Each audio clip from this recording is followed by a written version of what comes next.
Hi everyone, welcome to another edition of Law Chat 101. This is Girija Patel, your legal BFF. So this year, right now, we are literally celebrating the 1-year anniversary of Law Chat with Girija. So this podcast was birthed last year, 2020 of September, and now we are just in the month of September celebrating the 1st-year anniversary. So this episode is actually going to be about the things that I have learned. Some of my top 5 tips, and so make sure you stay tuned to the end because my number 5 is literally the big takeaway for me in my life. So make sure you stay tuned. So my number 1 tip is take the first step. We are always told that take the first step, take the first step. A lot of us hear it all the time and we just don't understand it. We don't know where to begin. We're scared, we're fearful. But the idea is that when you take that first step, whether that first step is creating an email address for yourself or buying a website or creating an email that is going to tell somebody else about your services or reaching out to network, whatever that first step might look like, take it. Because the minute you take that first step, you are starting to build momentum in your business. You are also getting over the fears and the doubts that creep in. Because whether you are in day 1 or whether you are on day 1,000, you are going to have doubts that creep in. But what really helps overcoming those doubts is taking that next step or taking that first step. Because the more steps you take, you realize how capable you are, how equipped you are, and how intelligent you are. But you also realize that you have courage, and that courage builds confidence in you, which allows you to overcome those doubts that keep creeping in, because those doubts can be thieves of joy and of your dreams and of your destiny. So take that first step. It is so important.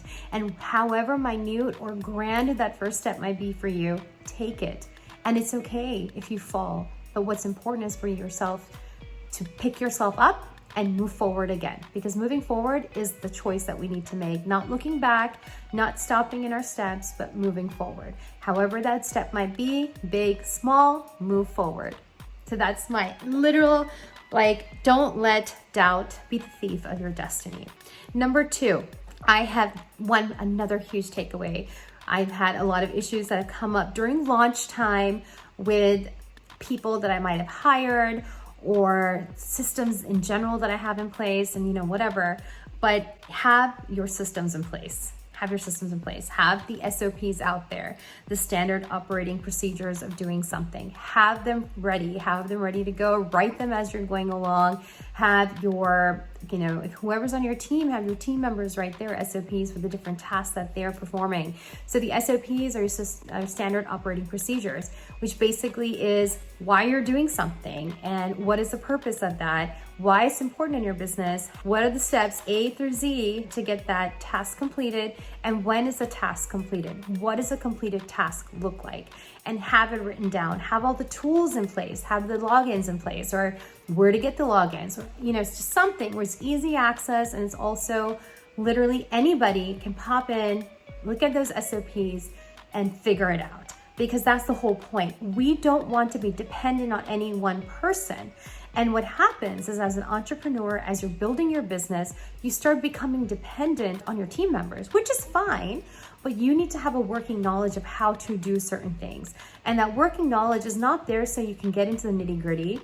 It's not there so you can start micromanaging, but it's there when you need to get into the trenches, you have the capability of doing it. And you're not going to be some dumbfounded person who's just standing around lost. I have been there, so I speak from experience. It sucks, and it's not something you want to do as an entrepreneur. You feel like you don't have a good grip on your business, and you also, for me at least, I felt like, man, how can I be a leader when I myself don't know what I'm doing? And so those are some ways for me, in my opinion, for myself to have a better grip on my business, have a working knowledge of how things work. Whether or not I'm very proficient in it or an expert in it doesn't matter. It's a working knowledge, then that's what I need. I need to know how to get from A to Z.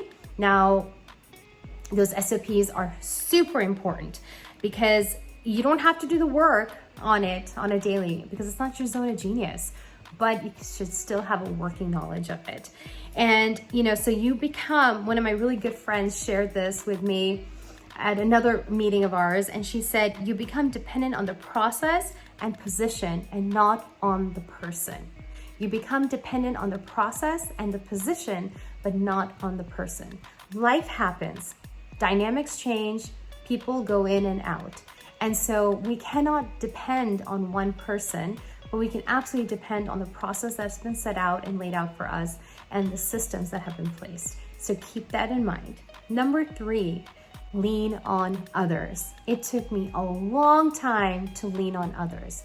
Now, whether that leaning is on your parents with regards to helping with child care or helping with certain things or running some errands, or leaning on your team members, or leaning on, tools that are out there for you to use for organization or for payment systems, or even leaning on things like Instacart or HEB curbside pickup, whatever it is, lean on others and things that allow you to be more productive, allow you to be more efficient, and allow you to have more time on your hand to do what you need to do.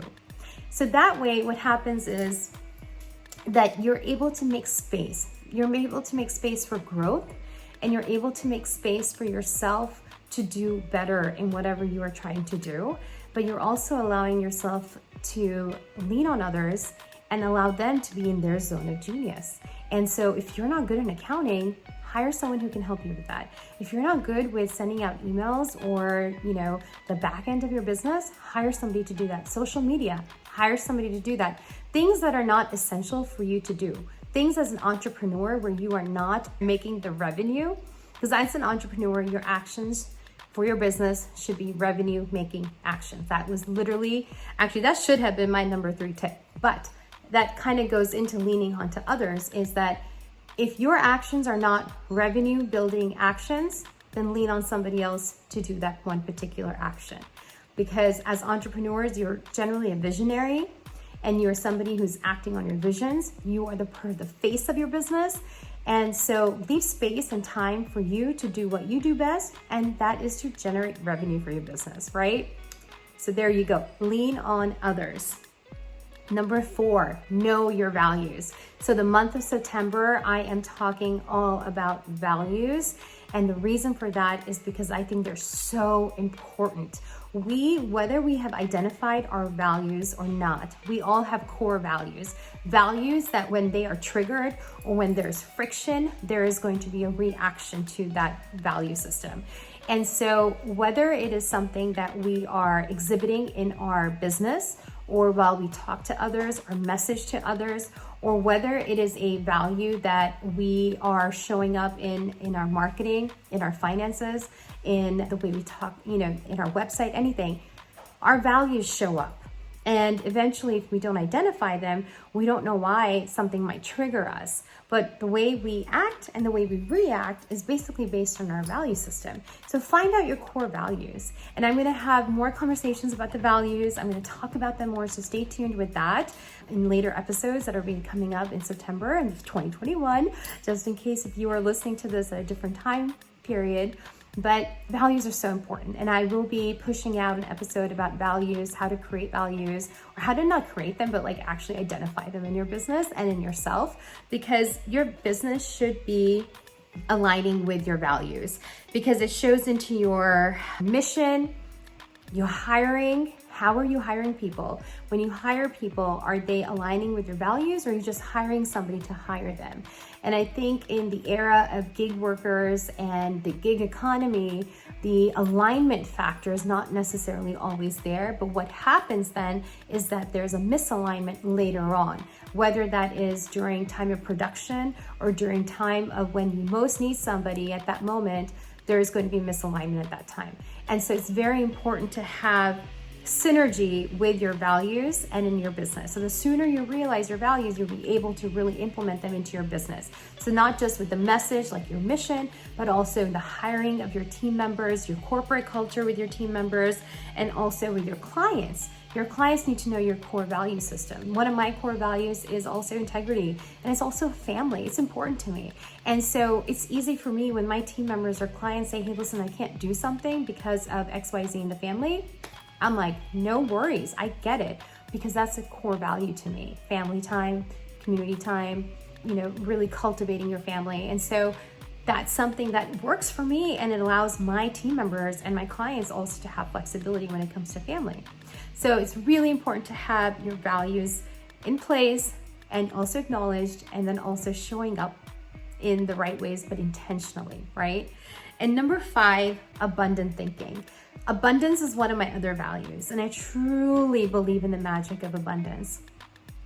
I want for myself and for my company to be such where I am in a space where I am so abundant in what's happening in my business that my team is also living abundantly. They're also living in a way where they are so abundant in what they are doing and how they're living their life that they are spreading their joy and their abundance to their community. So it's not just me abundant in my business abundant, but it's also my team members who are also feeling abundant, and then they're spreading that into their communities. Likewise, even in my clients or my community, I give in abundance. I add value to what they're doing in abundance.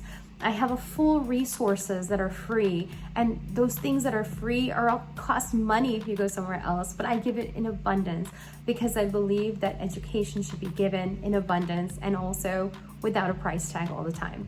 So I have that as part of my mission, is to give abundantly, but abundance thinking and being abundant for yourself also, knowing that you can have it all, knowing that you can do it.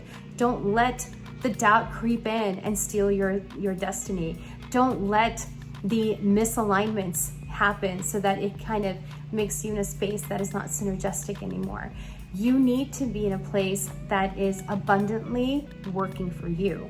And that is something that happens over time.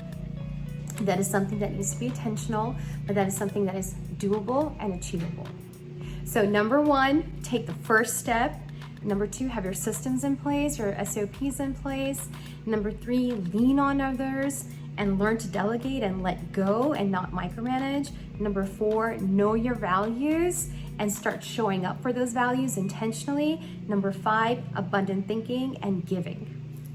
With that, I wish you well, and also I will see you next week and catch you again. And if this was helpful, please go share this with your friends. If this was something that you're like, man, this was the best thing I heard today, go share it with your friends also. Subscribe, leave a comment, join the email list so you get more information on what's coming up and all the fun things that are happening at GBP Law. Bye.